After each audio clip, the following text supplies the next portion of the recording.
मैं 8 महीने की प्रेग्नेंट थी और अपनी डिलीवरी के लिए अपने मायके गई थी। माँ ने मुझे फोन पर बताया, घर के पीछे की तरफ जो खाली जमीन थी ना, वहाँ पर एक नया कमरा बनवा लिया है। इतने सालों के बाद जैसे ही अपने घर में कदम रखा, कुछ अलग सा लगा। माँ, ये घर के पीछे की तरफ नया कमरा बनवाने की क्या जरूरत थी? अरे बेटा, घर के पीछे दूर दूर तक खाली जमीन है।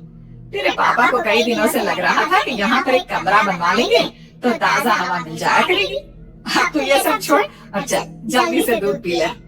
माँ, मैं थोड़ी देर में पी लूंगी, आप सो जाओ। मैंने दूध का गिलास उठाकर उस खिड़की में रख दिया। पता नहीं कब आंख लगी, अचानक से खिड़की के पल्लों के खड़कने की तेज आवाज आई। दूध का गिलास धड़ाम से जमीन पर आ गिरा। जमीन पर गिरते ही दूध का रंग लाल हो चुका था। मैंने खिड़की से झांक कर बाहर देखा, चारों तरफ धूप अंधेरा था। उस अंधेरे की तरफ से कुछ आवाजें आ रही थी, जैसे छोटे बच्चे आपस में खिलखिलाकर मस्ती कर रहे हो।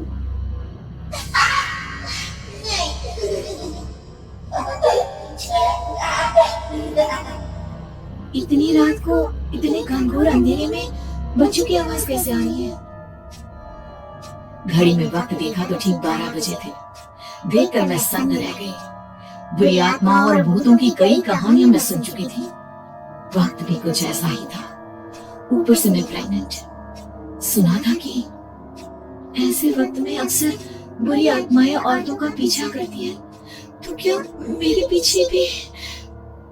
पसीने से तरबतर बड़ी मुश्किल से, जैसे कांपते हाथों से मैंने उस खिड़की को बंद किया। जल्दी से जल्दी उस कमरे से बाहर निकलकर माँ के पास जाने के बारे में सोचा, लेकिन जैसे ही दरवाजे की तरफ बढ़ी, लगा कोई साया हवा की स्पीड से दरवाजे के सामने से गुजर गया। मेरे गले में अटक कर रह गई। मैं जोर से चीख कर माँ को बुलाना चाहती थी, लेकिन वो आवाज को मेरे कानों तक नहीं पहुंच पा रही थी। तो माँ तक कैसे पहुंचती?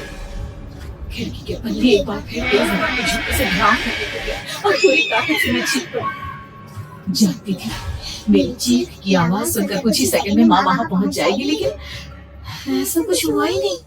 मेरा कलेजा डर के मारे फटा जा रहा था। आखिर माँ ने मेरी आवाज क्यों नहीं सुनी? इतनी गहरी नींद में तो माँ कभी नहीं सोती। ठीक पीछे खुली हुई वो खिड़की, मुझ में इतनी ताकत नहीं बची थी कि मैं पलटकर उस तरफ देख भी सकूं। हवा का एक सनसनाता हुआ झोंका उसी वक्त मेरे कानों से आकर टकराया। लगा जैसे किसी ने दबी हुई आवाज में धीरे से मुझसे कहा, चली जाओ यहाँ से। मैंने दोनों हाथ अपने कानों पर रख लिए और एक बार फिर ताकत लगाकर जोर से चीखने की कोशिश की। मेरी आवाज उस कमरे की दीवारों से टकराकर वापस मुझे ही सुनाई दे रही थी। जितनी ताकत के साथ मैंने चीखने की कोशिश की थी, कुछ ही देर बाद इससे कहीं ज्यादा तेज और दर्दनाक चीख मुझे सुनाई देने लगी। ये आवाज चीख मेरे पीछे खिड़की से आ रही थी। वो आवाज मेरे कानों में पिघलते हुए लोहे की तरह गिर रही थी। उन आवाजों में हैवानियत थी। वो आवाज किसी इंसान की नहीं है, इतना मैं समझ चुकी थी। कांप रहे हाथों से मैंने अंधेरे में कुछ ढूंढने की कोशिश की। तभी अचानक मेरा हाथ बेड पर रखी टॉर्च पर पड़ा। किसी तरह ताकत लगाकर टॉर्च का बटन ऑन किया, लेकिन ये क्या? सामने दरवाजे पर 3 छोटी लड़कियां खड़ी हुई थी। उनके हाथ में स्टील के चमचमाते हुए चाकू थे। मैं घबराकर लड़खड़ाई और पीछे की तरफ हटी, लेकिन तब तक वो मेरे पास आ चुकी थी। उनकी गर्दन टेढ़ी थी और उनके हाथों में कुछ चाकू मेरे पेट को निशाना बनाने को तैयार। मैं जोर से चीखी, नहीं, छोड़ दो मेरे बच्चे को, मत मारो, मत मारो, छोड़ दो मेरे बच्चे को। सोनाली, सोनाली क्या हुआ बेटा? तू इतनी डरी हुई क्यों है? उठ बेटा, क्या हुआ? हड़बड़ाकर मैंने अपनी आंखें खोली। देखा तो दिन निकल आया था। माँ मुझे जगा रही थी। मेरा चेहरा पूरा पसीने से लथपथ था। क्या हुआ बेटा? तुमने कोई बुरा सपना देखा क्या? मैं अभी तक अपने पूरे होश में नहीं थी।